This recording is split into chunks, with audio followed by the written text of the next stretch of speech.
ಆದಿಕಾಂಡ ಅಧ್ಯಾಯ 26. ಹಿಂದೆ ಅಬ್ರಹಾಮನ ಕಾಲದಲ್ಲಿ ಬಂದಿದ್ದ ಬರಗಾಲವು ಮತ್ತೊಮ್ಮೆ ಕಾನಾನ್ ನಾಡಿಗೆ ಬಂದಿತು. ಈಸಾಕನು ಫಿಲಿಸ್ಟಿಯರ ಅರಸ ಅಬಿಮೆಲೇಕನನ್ನು ಕಾಣಲು ಗೆರಾರಿಗೆ ಹೋದನು. ಅಲ್ಲಿ ಸರ್ವೇಶ್ವರ ಸ್ವಾಮಿ ಈಸಾಕನಿಗೆ ದರ್ಶನ ಕೊಟ್ಟು ಇಂತೆಂದರು, ನೀನು ಈಜಿಪ್ಟಿಗೆ ಹೋಗಬೇಡ, ನಾನು ಹೇಳುವ ನಾಡಿನಲ್ಲಿ ಇದ್ದು ಪ್ರವಾಸ ಮಾಡುತ್ತಿರು. ನಾನು ನಿನ್ನ ಸಂಗಡವಿದ್ದು ನೀನು ಏಳಿಗೆಯಾಗುವಂತೆ ಮಾಡುತ್ತೇನೆ. ಈ ನಾಡೆಲ್ಲವನ್ನು ನಿನಗೂ ನಿನ್ನ ಸಂತತಿಗೂ ಕೊಡುತ್ತೇನೆ. ನಿನ್ನ ತಂದೆ ಅಬ್ರಹಾಮನು ನನ್ನ ಮಾತನ್ನು ಕೇಳಿ ನಾನು ಹೇಳಿದಂತೆ ಮಾಡಿದನು. ನನ್ನ ಆಜ್ಞಾವಿಧಿಗಳನ್ನು ನೇಮ ನಿಯಮಗಳನ್ನು ಕೈಗೊಂಡು ನಡೆದನು. ಆದುದರಿಂದ ನಾನು ಅವನಿಗೆ ಮಾಡಿದ ಪ್ರಮಾಣವನ್ನು ನೆರವೇರಿಸುತ್ತೇನೆ. ನಿನ್ನ ಸಂತತಿಯನ್ನು ಆಕಾಶದಲ್ಲಿರುವ ನಕ್ಷತ್ರಗಳಂತೆ ಅಸಂಖ್ಯಾತವಾಗಿಸುತ್ತೇನೆ. ಅವರಿಗೆ ಈ ನಾಡೆಲ್ಲವನ್ನು ಕೊಡುತ್ತೇನೆ. ಜಗದ ಜನಾಂಗಗಳಿಗೆಲ್ಲ ನಿನ್ನ ಸಂತತಿಯ ಮುಖಾಂತರ ಆಶೀರ್ವಾದ ದೊರಕುವುದು. ಅಂತೆಯೇ ಈಸಾಕನು ಗೆರಾರಿನಲ್ಲಿ ವಾಸವಾಗಿದ್ದನು. ಅಲ್ಲಿಯ ಜನರು ಅವನ ಹೆಂಡತಿಯ ವಿಷಯವಾಗಿ ವಿಚಾರಿಸಿದರು. ಅವಳು ನನ್ನ ತಂಗಿ ಎಂದು ಈಸಾಕನು ಹೇಳಿದನು. ರೆಬೇಕಳು ಬಲು ಚೆಲುವೆಯಾಗಿದ್ದರಿಂದ ಆಕೆಯ ನಿಮಿತ್ತ ತನ್ನನ್ನು ಕೊಂದಾರು ಎಂದು ಹೆದರಿ ಹಾಗೆ ಹೇಳಿದನು. ಅವನು ಆ ಸ್ಥಳದಲ್ಲಿ ಬಹಳ ದಿವಸ ತಂಗಿದ್ದನು. ಒಂದು ದಿನ ಫಿಲಿಸ್ಟಿಯರ ಅರಸನಾದ ಅಬಿಮೆಲೇಕನು ಕಿಟಕಿಯಿಂದ ನೋಡಿದಾಗ ಈಸಾಕನು ತನ್ನ ಹೆಂಡತಿ ರೆಬೇಕಳ ಸಂಗಡ ಸರಸವಾಡುವುದನ್ನು ಕಂಡನು. ಕೂಡಲೇ ಅವನು ಈಸಾಕನನ್ನು ಕರೆಯಿಸಿ, ಖಂಡಿತವಾಗಿ ಈಕೆ ನಿನ್ನ ಹೆಂಡತಿ, ಮತ್ತೆ ಆಕೆ ನಿನ್ನ ತಂಗಿ ಎಂದು ಏಕೆ ಹೇಳಿದೆ ಎಂದು ಕೇಳಿದನು. ಈಸಾಕನು ಆಕೆಯ ನಿಮಿತ್ತ ಜನರು ನನ್ನನ್ನು ಕೊಂದಾರೆಂದು ಹಾಗೆ ಹೇಳಿದೆ ಎಂದನು. ಅದಕ್ಕೆ ಅಬಿಮೆಲೇಕನು, ನೀನು ನಮಗೆ ಹೀಗೆ ಮಾಡಬಹುದೇ? ನಮ್ಮಲ್ಲಿ ಯಾರಾದರೊಬ್ಬನು ನಿನ್ನ ಹೆಂಡತಿಯನ್ನು ಕೂಡಿರಬಹುದಿತ್ತಲ್ಲವೇ? ಆಗ ನಿನ್ನಿಂದ ನನಗೆ ದೋಷ ಪ್ರಾಪ್ತವಾಗುತ್ತಿತ್ತಲ್ಲವೇ ಎಂದು ಹೇಳಿದನು. ಬಳಿಕ ತನ್ನ ಪ್ರಜೆಗಳಿಗೆ ಈ ಆಜ್ಞೆಯನ್ನು ಹೊರಡಿಸಿದನು, ಈ ಮನುಷ್ಯನಿಗಾಗಲಿ ಇವನ ಹೆಂಡತಿಗಾಗಲಿ ಕೇಡು ಮಾಡುವವನಿಗೆ ಮರಣದಂಡನೆ ತಪ್ಪದು. ಈಸಾಕನು ಆ ನಾಡಿನಲ್ಲಿ ವ್ಯವಸಾಯ ಮಾಡಿ ಅದೇ ವರುಷದಲ್ಲಿ 100 ಮಡಿ ಬೆಳೆ ಎತ್ತಿದನು.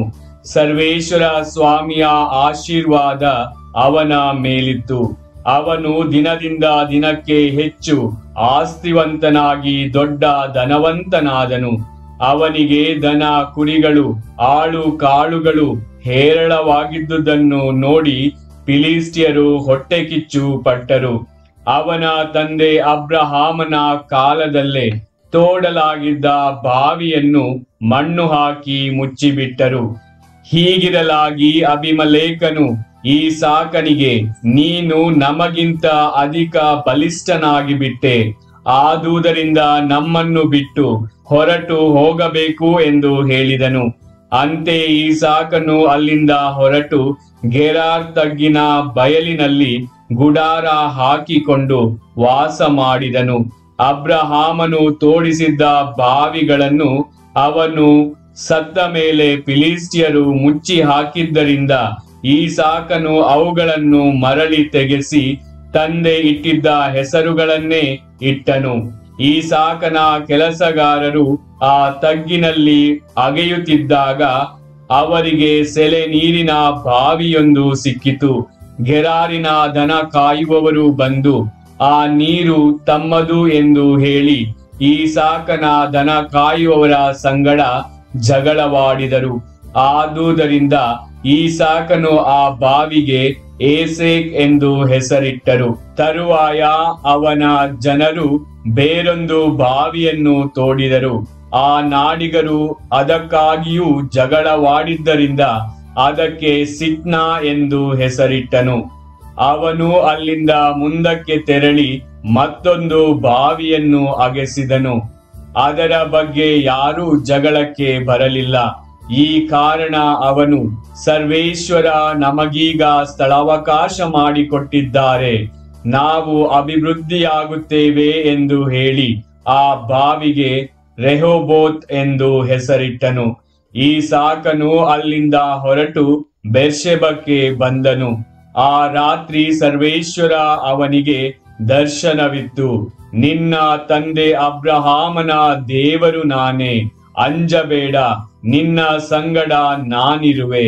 ಆ ನನ್ನ ದಾಸ ಅಬ್ರಹಾಮನ ನಿಮಿತ್ತ ನಿನ್ನ ಹರಸಿ ನಾ ಹೆಚ್ಚಿಸುವೆ ನಿನ್ನ ಸಂತಾನವ ಎಂದರು. ಈಸಾಕನು ಒಂದು ಬಲಿಪೀಠವನ್ನು ಕಟ್ಟಿಸಿ ಸರ್ವೇಶ್ವರ ಸ್ವಾಮಿಯ ನಾಮಸ್ಮರಣೆ ಮಾಡಿ ಆರಾಧಿಸಿ ಅಲ್ಲಿ ಗುಡಾರ ಹಾಕಿಸಿಕೊಂಡನು. ಅವನ ಕೆಲಸಗಾರರು ಅಲ್ಲಿಯೂ ಒಂದು ಬಾವಿಯನ್ನು ತೋಡಿದರು. ಇದಾದ ಬಳಿಕ ಅಬಿಮಲೇಕನು ತನ್ನ ಮಂತ್ರಿ ಹೌಜಾತನನ್ನು, ಸೇನಾಧಿಪತಿ ಫಿಕೋಲನನ್ನು ಕರೆದುಕೊಂಡು ಗೆರಾರಿನಿಂದ ಈಸಾಕನ ಬಳಿಗೆ ಬಂದನು. ಈಸಾಕನು, ನೀವು ನನ್ನ ಮೇಲೆ ಹಗೆತನ ತಾಳಿ ನಿಮ್ಮ ಬಳಿಯಿಂದ ಕಳುಹಿಸಿ ಬಿಟ್ಟಿರಲ್ಲವೇ, ಈಗ ನನ್ನ ಬಳಿಗೆ ಏಕೆ ಬಂದಿರಿ ಎಂದು ಕೇಳಿದನು. ಅದಕ್ಕೆ ಅವರು, ಸರ್ವೇಶ್ವರ ನಿನ್ನ ಸಂಗಡ ಇದ್ದಾರೆಂಬುದು ನಮಗೆ ಚೆನ್ನಾಗಿ ಕಂಡು ಬಂದಿದೆ. ನೀನು ನಾವು ಒಬ್ಬರಿಗೊಬ್ಬರು ಪ್ರಮಾಣ ಪೂರ್ವಕವಾದ ಒಪ್ಪಂದ ಮಾಡಿಕೊಳ್ಳಬೇಕೆಂದು ತೀರ್ಮಾನಿಸಿದ್ದೇವೆ.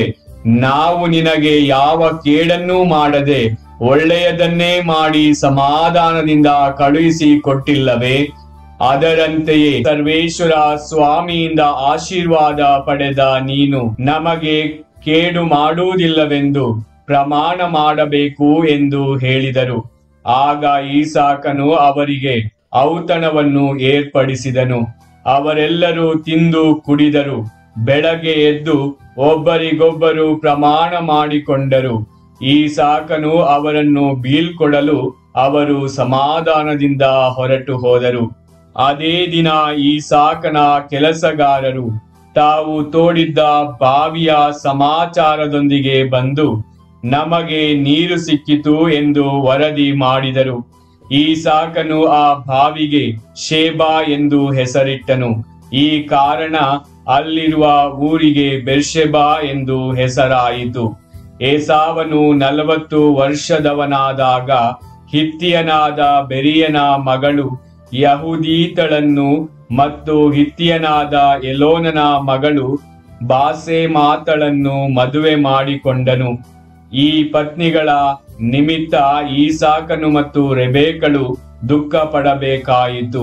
ಪ್ರಭುವಿನ ವಾಕ್ಯ.